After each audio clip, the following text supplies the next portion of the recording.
I never feel guilty about being privileged. If you rub me the wrong way, bang! There'll be no more namaste. Word on the street is, I'm still the word on the street. Don't check for me unless you got a check for me.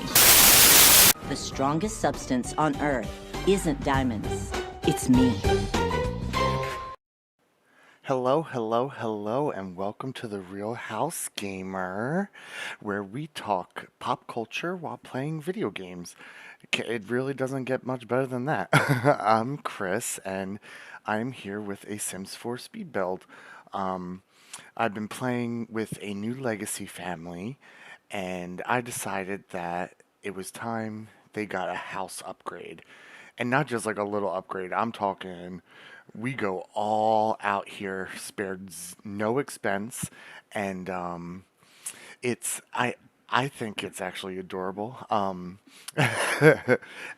adorable. I think it's probably my best build that I've ever done.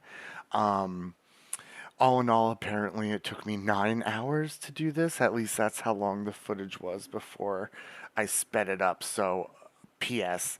This is part 1. In part 1, I'm going to show the decorating of the outside and all that. And then in part 2 will be the inside. Before I started this build, I had Better Build By installed, so I had like organized debug and all that stuff going on, and I turned mods off so I could do this build, and it left all the debug stuff in the menu because I didn't do it correctly. That's my bad, like it's not the mod's fault, that's totally me. So it made it very, very difficult to search through everything to find what I was looking for, and that actually took up a lot of time.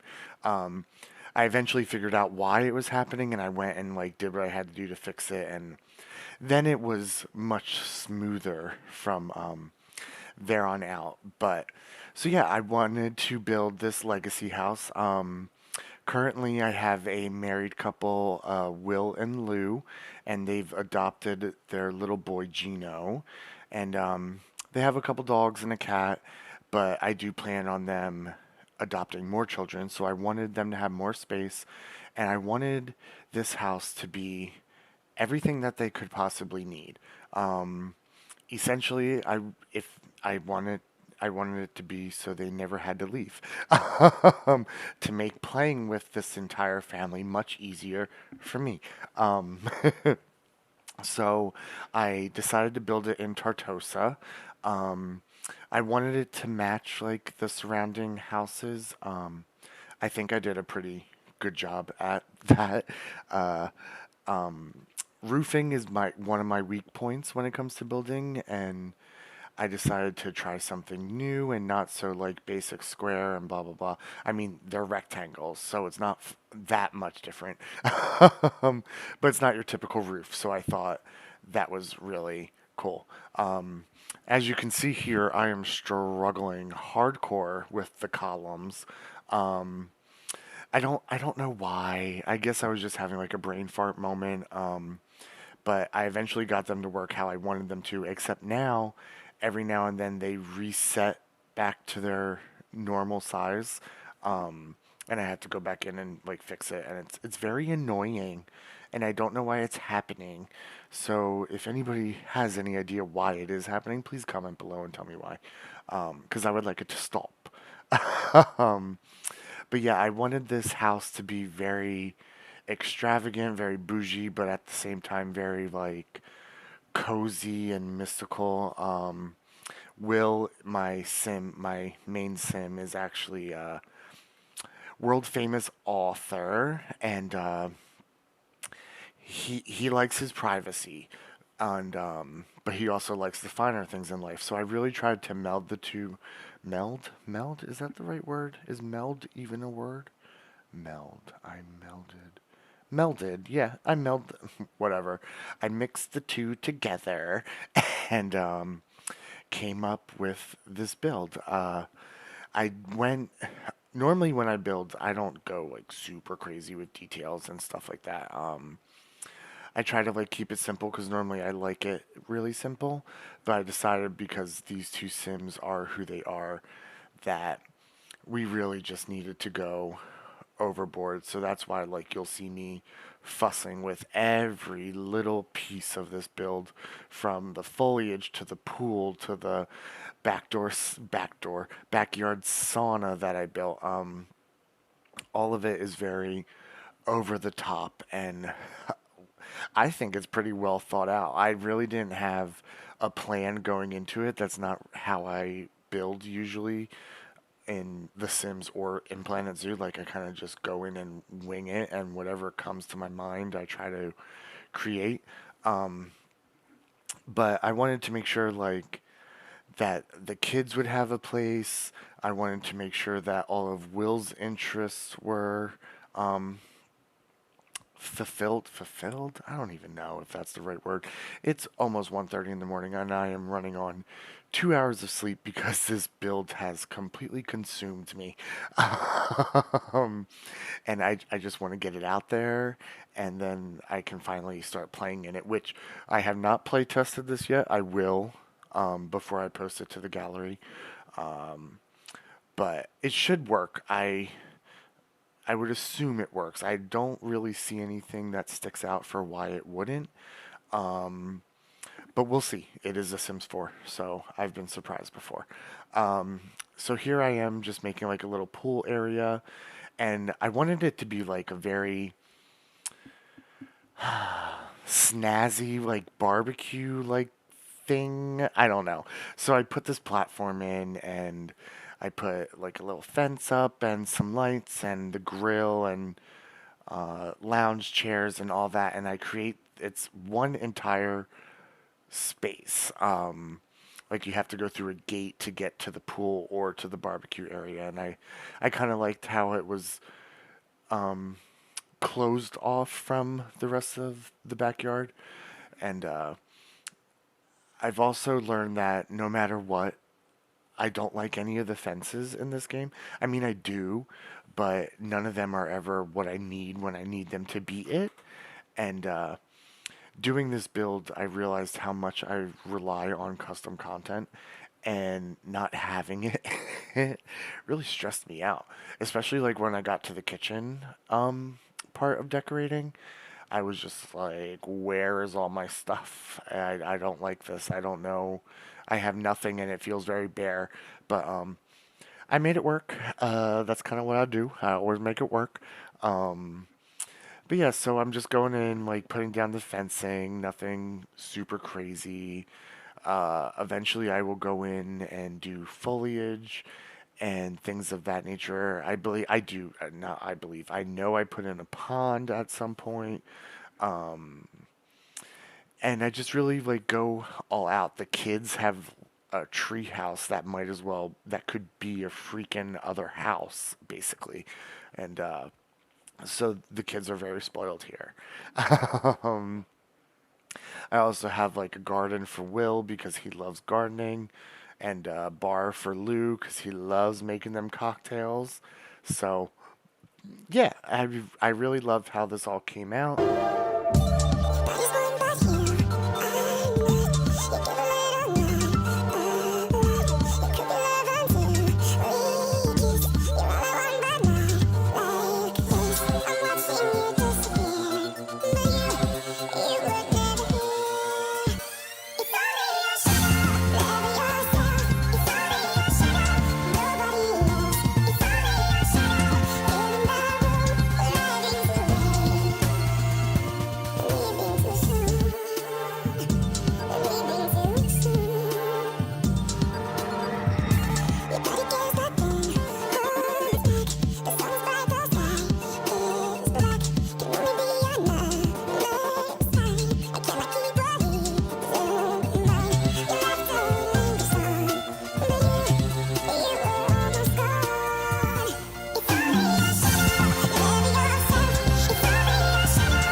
We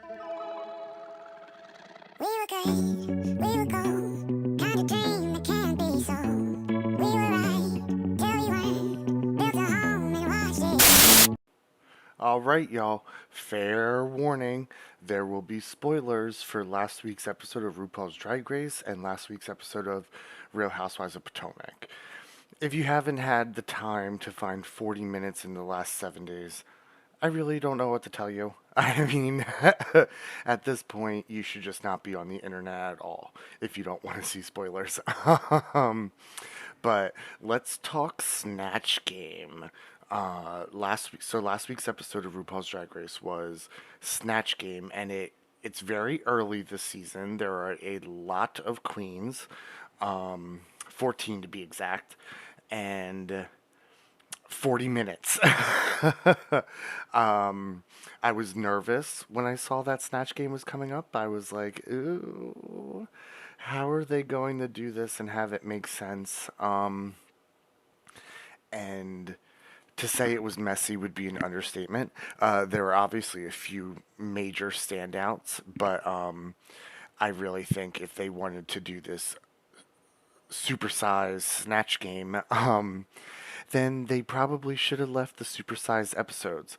It's clear as day that these episodes were filmed with the longer runtime in mind, and the cut down came afterwards. So there's a lot of like story that's just not being told, and I like all of the queens, but I just feel like I'm not really connecting with any of them because I'm not really being given the opportunity to connect with them.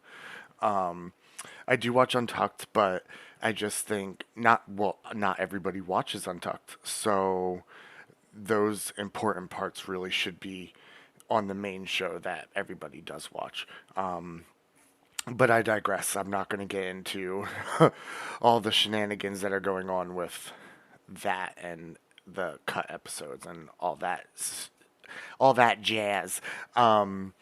But so Snatch Game was split into two teams, and I don't know if it was just me, but watching the episode, I thought it was clear as day that there was clearly a mini challenge that they cut to decide the teams, and then they had Rue record a voiceover to make it seem like they had it planned from the beginning, but the tone of the voiceover and like the actual dialogue from the show is wildly different, and it's like so painfully obvious. I don't know why they even still do it. But so obviously the standouts for me were Lucy as Joan Rivers. Like, I was rolling. It was so funny. And then of course Mistress as Rosie O'Donnell. And that was about it for me. I actually thought Amethyst was pretty funny, so I really enjoy her. I thought her damn mom was pretty good. And if you've been watching the show as long as I have, you know the shenanigans, the producers pull and all that. So as soon as I saw that they cast twins on the season, I knew at some point there would be some romper room mess and they would lip sync against each other because that's good TV. Of course, they're going to make them do that whether they deserve it or not. It just so happens they deserve it. Well, actually, I don't think Sugar should have been Sugar. Which one did Hannah Montana? Miley Cyrus. Spice did Miley Cyrus. I don't think Spice should have been in the bottom. I genuinely think Aura should have been in the bottom. She did that beauty YouTuber. What's his name? Something Rock. I don't know. I don't know who he is. I'm not in the beauty community. I don't know nothing about none of that. But I thought Aura definitely shouldn't have been in the bottom. But I can also see why they put Spice down there for the shebang of it all, the big twist and shock moment. But nobody was shocked because we all knew it was coming. We just didn't think it was going to happen this early. And I'm trying, like, were there even, Sasha Colby was great. The one joke she got in, did she even get one joke? Like, her introduction was great. That's what I mean, these short episodes, it was such a disservice to this season Snatch Game, and, I would love to see, like, an extended cut of it, because there were some other good queens besides Lucy, Mistress, and Amethyst, and, it would have been nice to see more of them. Uh, but yeah, so then we got to that lip sync with Sugar and Spice, and I was dying. You know, like, I know they get a lot of hate. Like, you have the people who really enjoy them and see that they're in on the gig. Like, they don't take themselves too seriously. They're just having a good time, and that's actually really refreshing to see. So, but then you have the people who are just like completely not on board with them, don't understand what they're trying to do, and blah blah blah blah blah blah blah. But when they went out there and had a choreographed lip sync ready to go, I died. I just completely died. It was so funny to me, and obviously, sadly, Sugar had to sashay away, and it was a very sad moment watching that. I loved how when Sugar was trying to walk off the stage, Spice was like, "At least say a funny line, bitch. Like, do something." Like, it was cute, and I'm like sad to see Sugar go. Actually, like was hoping to get to see more of the both of them, but I'm glad we're gonna get to see more of what Spice has to offer without Sugar there to like guide her, basically. And then this past week's episode was like this design challenge, and I'm not going to get into it now because it just aired, so I don't want to spoil it for anybody. I like to give y'all a week to watch the video, to watch the episode before I talk about it. I was not, I was just, I will just say that I was just not a big fan of this week's episode. It wasn't bad, but it was just kind of boring to me. I'm not normally into the design challenges unless they have like a very fun or out there theme, and this week's theme was just pretty basic, and I think they could have did more with it. So I was just like, when it was over, I was like, oh, I have lots of opinions on the bottom two and the lip sync and everything leading up to that, but we will talk about that in the next video. All right, well, let's jump into talking about the Real Housewives of Potomac. Before we get into all the drama and craziness, can we please just discuss how beautiful Candace is? I mean, my God, I'm as gay as they come. She is just absolutely stunning. Like, everything she wears, everything she does with her hair, everything she does with her makeup, it's all just top tier and otherworldly almost. It's just like, how can someone be so beautiful? Like, it just doesn't seem real. She can sing, she can dance, she's funny, she can read. Like, she's just an absolute total package, and currently my favorite housewife from any franchise. But yeah, so let's get into it because it's been crazy up in Potomac. Like, I don't know what they got going in that water, but whew.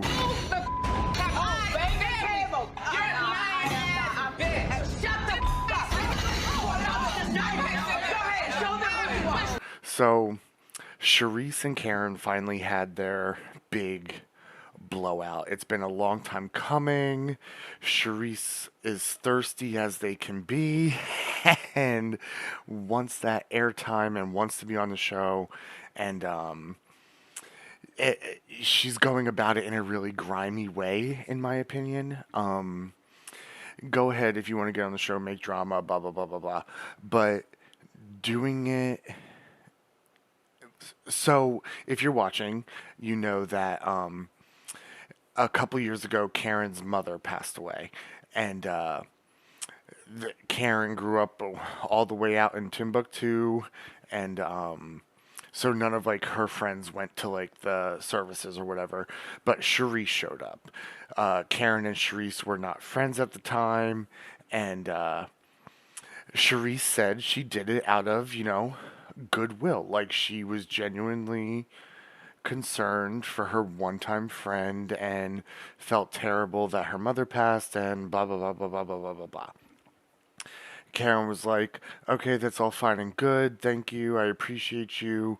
Um, please just don't bring this up on camera. This is not something I want to talk about on camera. Blah blah blah blah blah." Then what does Charisse do? She brings it up on camera. So I feel like anybody would go to, oh, she was just doing it for attention. She was just doing it for clout. And that's, I think, if you're going to do that, that's fine. But to do it with the funeral of someone's mother is just, I don't like it. So I don't blame Karen for blowing up on her. She dropped that Grand Dame title very, very quickly. If Charisse were the Grand Dame of Potomac, she would be. She is not. I am.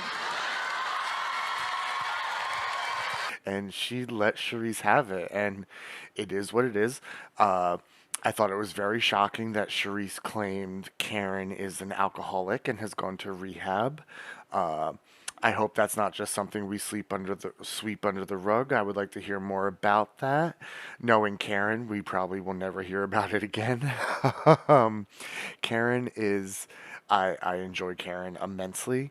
She is a master at controlling the narrative, and I'm jealous, like low key. I wish I could do that in my real life.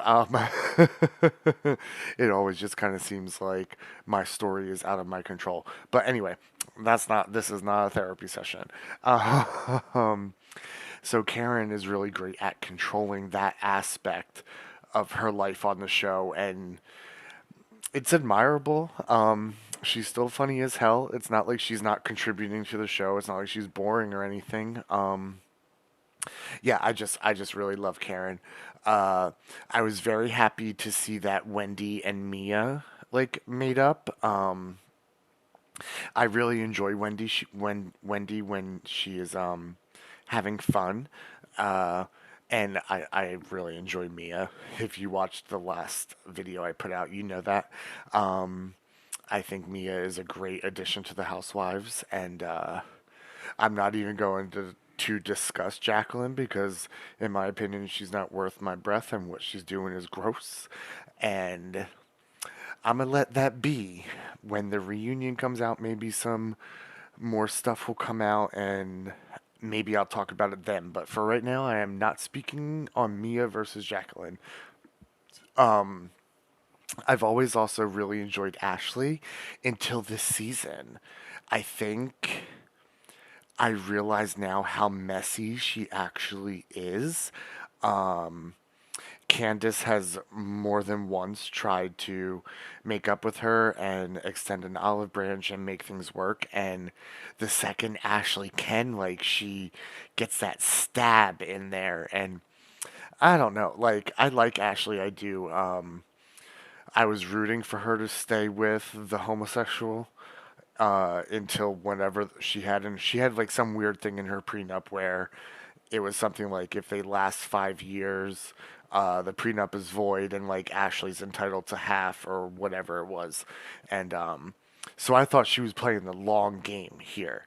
I thought she was going to pop out these babies. She was going to put up with all of his shenanigans. And then at the 5-year mark, she was going to drop him and get her coin and go about her life. And I was like, good for her. I was very happy for her.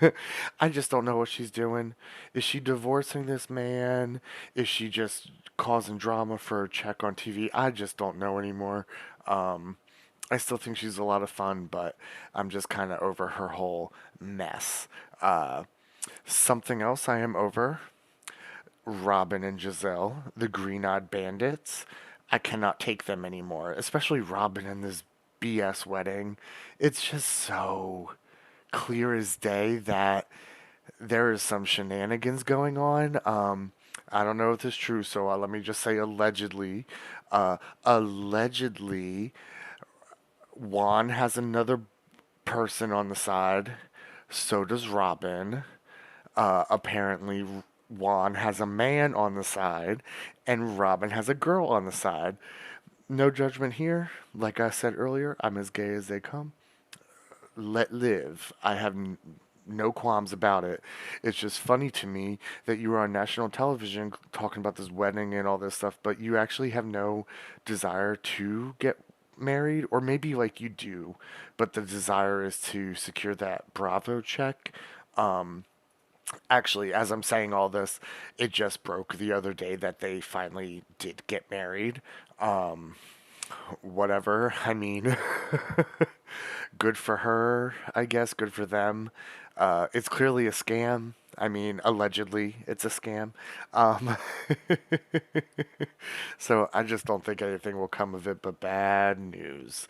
And that's unfortunately the bed she made, and now she's going to have to lie in it. And it is what it is. Music makes the people come together. Yeah. Well, let's just jump right into it because normally, like, the beginning of the year is very slow for music releases and whatnot, but they're starting to trickle out. And this past Friday, Sam Smith released his new album, Gloria. And full disclosure, I have never listened to a Sam Smith album in my entire life. I just always thought he made music specifically catered to heterosexuals, and I was just kind of like, you a homosexual? And I can't relate to nothing that you're saying. But this new album is really, really good. I really loved How to Cry, I'm Not Here to Make Friends, and Who We Love with Ed Sheeran. Bleh. But it's a really like solid album, and I enjoyed my time while listening to it. Also, like Unholy, I really enjoy. I'm not going to get into all that, but hashtag free Kesha, hashtag justice for Kesha, and yeah, I'm not going there.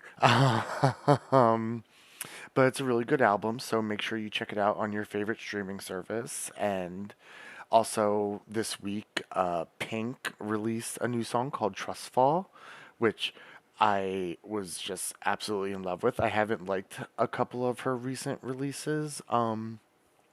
Not that they were bad, they just weren't my cup of tea, but this song I absolutely love, and the video is really good too, so go watch that. Also, Chloe released a new song called Pray It Away. By the title, I was expecting one thing, and then the first verse started, and it was a completely other thing, and I was slayed. I was just like, this is so, so, so, so good. So definitely go listen to that and watch the video. I'm going to need one of you talented remixers to make a mashup of Pray It Away by Chloe and Kill Bill by SZA. That would be epic, completely epic. But also, Cheat Codes released a new album, and it's called One Night in Nashville, and I guess it's your typical Cheat Codes music, but with all country features. Like there's a song with Dolly Parton, and I just loved every moment of it.